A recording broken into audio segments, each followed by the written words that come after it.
Welcome to a brand new beta and preview for Minecraft Bedrock Edition. This is the version 1.20.40.20. That means the version 1.20.30 is complete, which also means we are likely to see that version released next week. That will contain all of the 1.20.20 features and all of the 1.20.30 features. But today in this video, it gets even better. Before we get questions about shaders in the comment section, at the bottom of the changelog, this is what it said. Graphical. Soul torches are now treated as point lights in the deferred technical preview. Allow data driving of point lights and their colors for any blocks via resource packs in the deferred technical preview. But we have a stability and performance change. They improved chunk rendering performance in the deferred technical preview. Hopefully that change right there means that people who are testing shaders on lower end devices will have better FPS. I will be doing an updated video when I get my hands on an updated shaders pack. And here is a picture that I was given by Poggy showing you the data driving of point lights and their colors. If a block has a specific color, you will now see that on the floor via shaders. Can you guys do me a favor in today's video and leave a like on this video? Let's try and get 5,000 likes. It's taken me a very long time to set up all of these signs and understand all of these changes. Great news. We have some very big and long time suggested Minecraft Java parity features. Let's get into this. Today in this video, we are starting off with experimental features. Villager Trade Rebalancing Part 2. Let's start off by reading the changelog. It says, this pre-release updates the Villager Trade Rebalance experiment. This experiment has no effect on normal worlds. If you want to try these changes, you must turn on the feature toggle in the experiments menu when creating a new world. Now, all of this information just explains that they are still looking for feedback on this. Everything that we are checking out today is not currently final, and they want your suggestions via this link right here. If you want the changelog, it is down below. Just like Minecraft Java Edition, Bedrock now has some changes to the Cartographer Villager. If you missed yesterday's video, not a problem. Let me explain it to you. Before now, cartographers only sold maps to the Ocean Monument and Woodland Mansions. In this experiment, cartographers can sell 7 new maps as well. These new maps each point to a different village or structure and can be used to find 7 different biomes.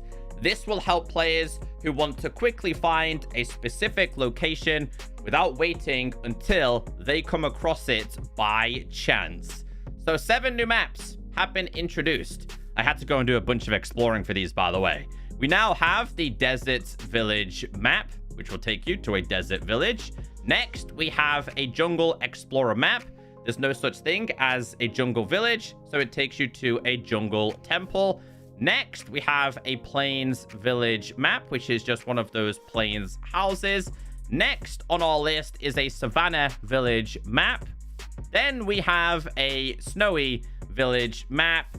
And we have a Swamp Explorer map, which, of course, there is no such thing as a swamp village. So it takes you to a witch hut. And last, but certainly not least, we have the Tiger Village map. The Minecraft developers gave us this chart explaining what kind of map you can get from a cartographer in a specific biome. So if you're inside of a desert, the cartographer there can offer you a Savannah Village map, a Plains Village map, a Jungle Explorer map. If you go to a jungle and you heal a villager or take a cartographer over there, they will trade you a Savannah Village map, Desert Village map, Swamp Explorer map. If you go to a Plains, there's only 2 on offer here. You can go to a Savannah Village map or a Tiger Village map once you've traded with a cartographer in a Plains. Savannah takes you to desert, plains, or jungle. Snowy takes you to plains, tiger, and swamp. The swamp will take you to a snowy, tiger, or jungle. and the tiger will take you to plains, snowy, or swamp. One of the Minecraft developers also released this image. So, let's say you started off in a jungle biome. You located a jungle temple. They are saying with a jungle temple, you could then locate a tiger village. After that, if you've traded with a cartographer, you could then locate a plains village. After you've traded with a cartographer there, you could go to a snowy, you could go to a tiger, you could go to witch. You get the point. They're just making it a little bit easier rather than RNG. I kind of like the icons. I think the developers have done a pretty good job with this. Okay, so right now we are inside of a plains village. Let's trade with a cartographer. If I trade with this villager, he is going to offer me a different map.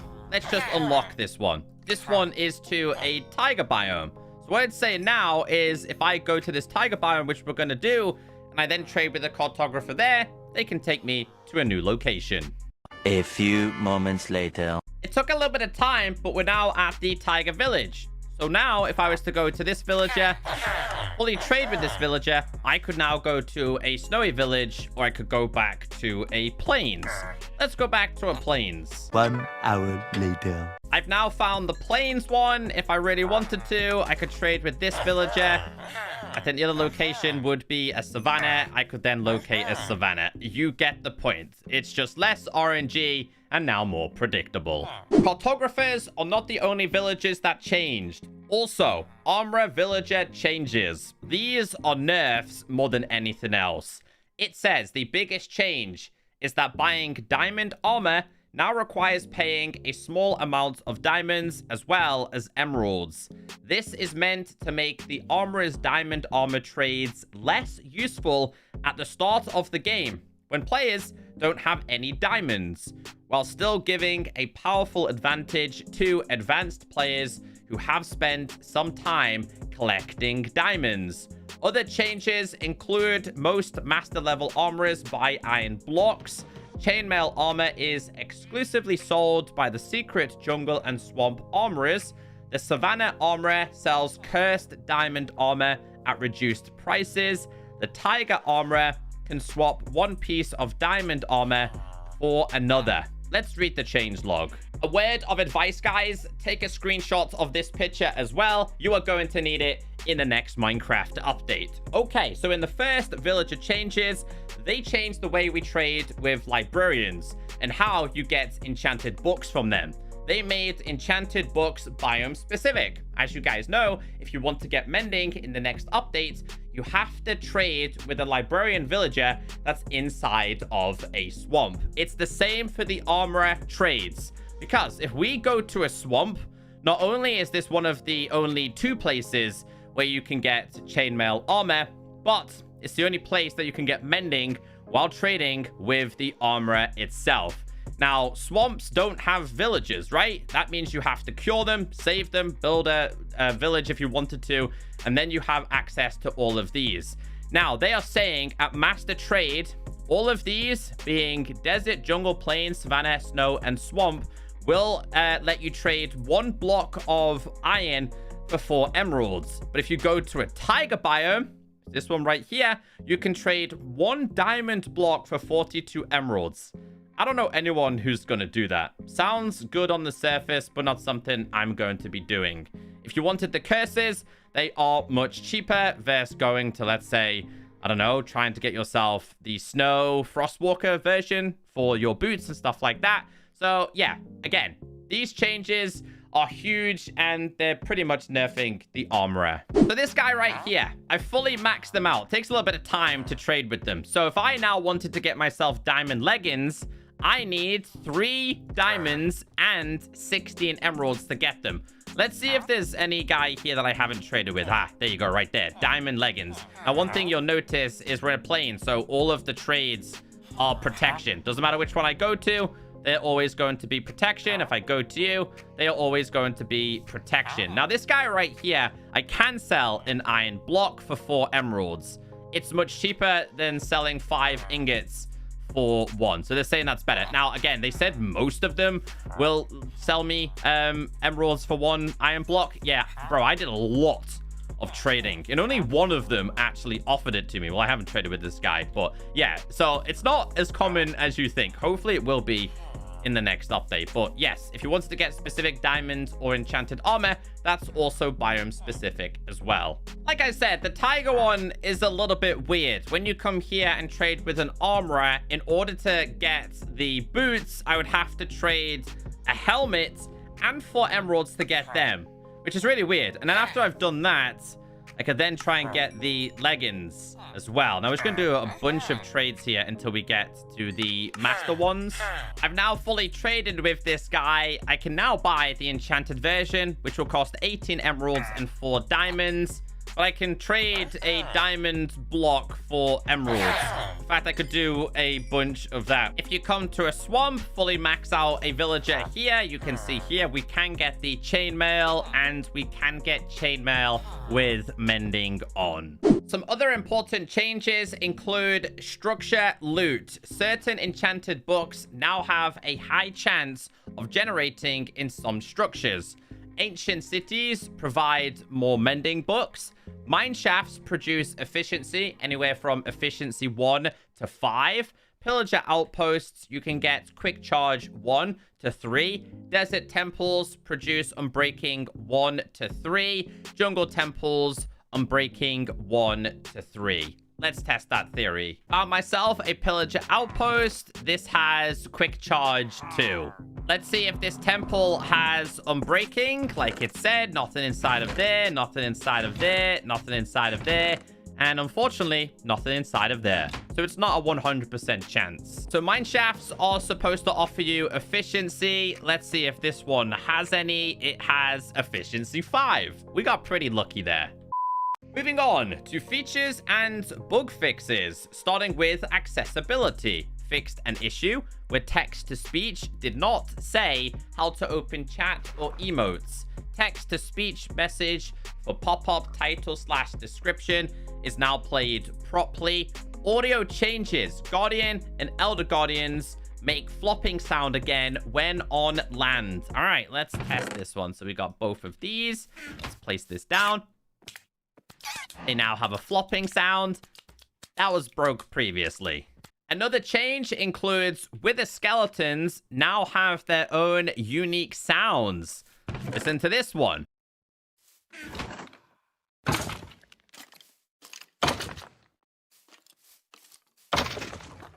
It also says updated the sound that is played when wither skeleton skulls are placed on top of note blocks. Okay, skull on there. Listen to this.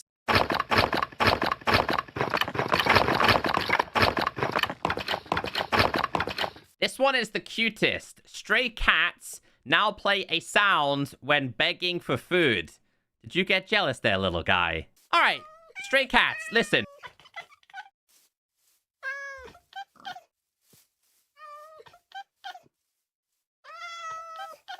Even more audio changes. Changes to bottles. Bottles now emit sounds when filling from water blocks. Listen to this. Pouring water or potions from a glass bottle into a cauldron emits the appropriate sounds. Listen to this.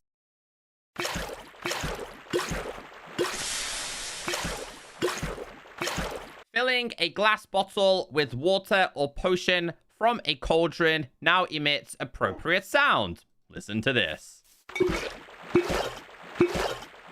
And lastly, drinking from a glass bottle now emits the appropriate sound. It's the same for potion as well as water. Listen to this.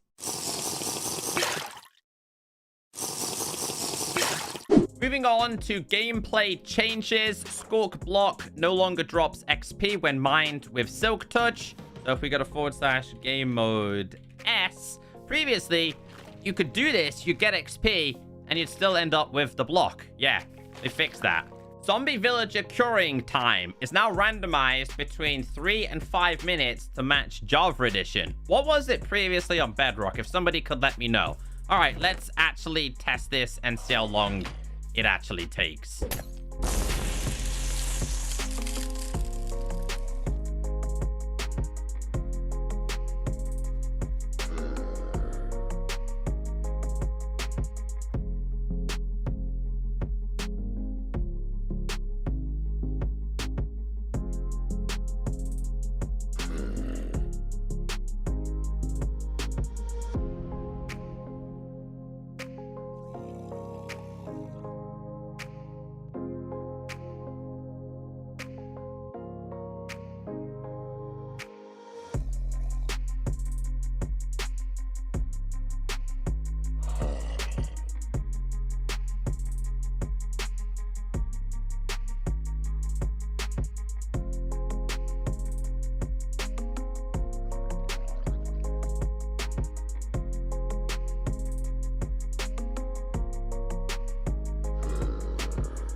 I'm not gonna lie, I have no idea how long that took, but I will have like a counter on screen.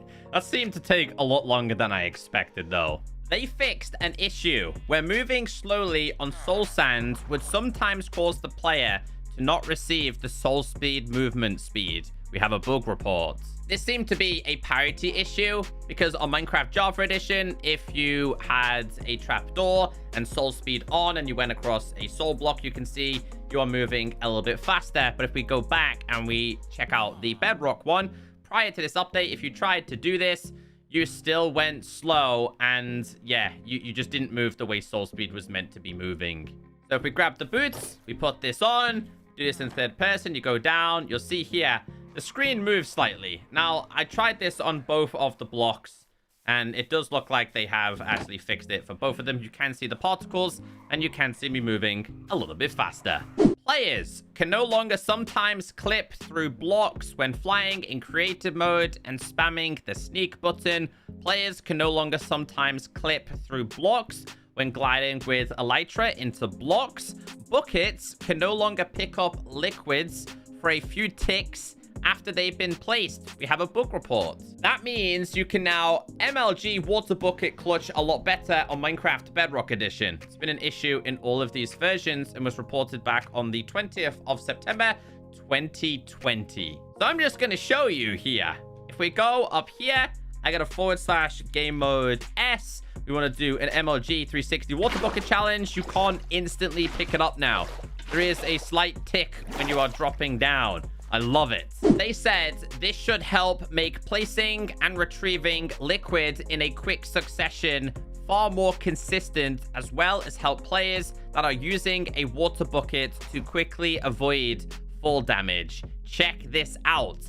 Falling from a great height while in a boat no longer deals fall damage anymore. We have a bug report. Another feature that has been requested for a very long time, pretty much a Java parity. We do have a video here on Minecraft Bedrock Edition. If you're in a boat and you go off the edge, you would take damage and in fact sometimes die. That's not going to be the case. Players now want to be able to stand on top of boats. And I'm going to show you, we are going to go 150 blocks in the sky. And I'm going to show you how this has been fixed. So a lot of really good changes in this version. Place this down, get inside the boat, / game mode S. We are then going to face this way and go down, go down, go down, and I don't die. I love this one. You are no longer going to die. But also, remember, fall damage is now absorbed by the entity that lands on the ground when mounted and passed onto the passengers if the mount dies. So if I was on this horse all the way up there, the horse is going to die. After the horse dies, it will also do damage to me as well. So yeah, the legs of your boats are fine. Things like horses, mules, donkeys, anything else that you can ride, it would not be fine. Moving on to general changes and fixes. Diagonal banner patterns no longer get inverted when applied to a shield. We have a bug report. So ever since 1.20 released, whenever you placed a banner which was facing black on the right and white on the left, it just inverted it. It was the complete opposite way. They fixed that today. And to prove that to you, I have a loom here that goes in there. We place that there. You can see black on the top left, white on the bottom right. Inside of here, if we put the shield in there, with this, you can see it doesn't matter where it goes. You can see here, it's now going to be the exact same. We also have some chest changes. Let's read the change log. It just says chest blocks use state and tons of directional changes. Same for trap chests, ender chests, and even the stone cutter. Moving on to graphical changes. This one's weird. It says equipped enchanted armor now has an overall weaker glint. However, its intensity more noticeably increases and decreases over time. So if I have / enchant at P, and we did this as mending, for example, when we put this on, the enchant is decreased, but over time, it will increase. To me, that's a really weird change. Don't fix it if it's not broken. Changes with mobs. Mobs no longer receive fall damage when falling into a 1 block deep water pool. Rabbits can once again eat partially and fully grown carrots. Moving on to vanilla Java Parity. Sheep that have been sheared previously and have since grown back wool will now drop wool upon death. Okay, so this one's really, really strange. So if we just place down a bunch of sheep real quick, we go ahead and shave these. We're just going to wait for one of these to eat some grass. There you go, right there. We kill them now. It still drops wool. Let's go back to the previous version. So this is the latest release on Minecraft Bedrock Edition. If we go ahead and shave these, as you guys can see, they're all shaved. When one of these now eats wool and we go ahead and then kill it, it won't drop any wool at all. It's a really, really weird one. That one right there. Let's kill him. As you can see, it only drops food. I don't know how you guys discover this stuff. Foxes can now pick up items that can be equipped. We have a bug report. So another parity issue, foxes couldn't pick up armor or mob heads or things like carved pumpkins. So let's test this right now. We've got 1, 2, 3, 4 foxes. Place that down, place that down. There you go. There. Oh, didn't pick up the armor yet though. Doesn't seem to want to pick up the armor. They did pick up the other stuff though. Aha! They did pick it up right there. So yeah, as you guys have seen. Closing the inventory of a boat, raft, or minecart with chest now emits vibrations. So if we were to place that down, hold on, and then open that, as you guys can see. And hold on, that's just a regular raft, isn't it? Let's get like a raft with a boat. We place this down real quick. It does emit it. We open a chest. Come on, one more time. There you go. It emitted it. It also says cartographers no longer offer exploration maps as a trade item when not in the overworld. Zombified villagers now have the correct biome overlays, changed the default value of the respawn radius in the advanced settings to 10. User interface clicking off the game window will not unselect a friend. This will also not add a new invite for the currently selected friends when the game window is selected once more. Smithing table no longer shows double overlapping tooltips for some slots. Item names no longer overlaps with the absorption health bar. Item names no longer overlaps with the mount health bar. Item names no longer overlaps with the oxygen bar. Updated brewing stand interface to always stay within its background when scaled. Fixed a bug where the tooltip for the VSync setting was showing without being hovered. Let's read the bug reports. These have been an issue for quite a few Pocket Edition players where the tooltips just overlap everything and it just looks a little bit of a mess.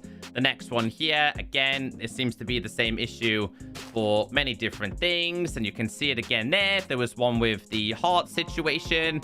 The next one we have is for, which one's this one? When being on a horse or something, you can see the horse's hearts there. Again, you get the point, but they finally fixed those today. Last but not least, technical updates. Let's read the changelog. There is a lot of technical update changes to add-on and scripts, commands, components, Molang, trade table, and much more. If you're interested in the experimental changes, then read the changelog. It's down below. One more thing I forgot to mention here is with these changes and these new icons, this actually opens up the possibility of banner waypoints for Minecraft Bedrock Edition finally. I am expecting that in this version. With that being said, I hope today's video has kept you updated. Guys, if you could do me a favor, this video, I had to record it in 35-degree heat in my office. If you could drop a like, I do really appreciate it. And if you made it this far, just say, hey, Echo, those foxes, they're pretty cool. Hey, you can now book me on Cameo. Link is down below.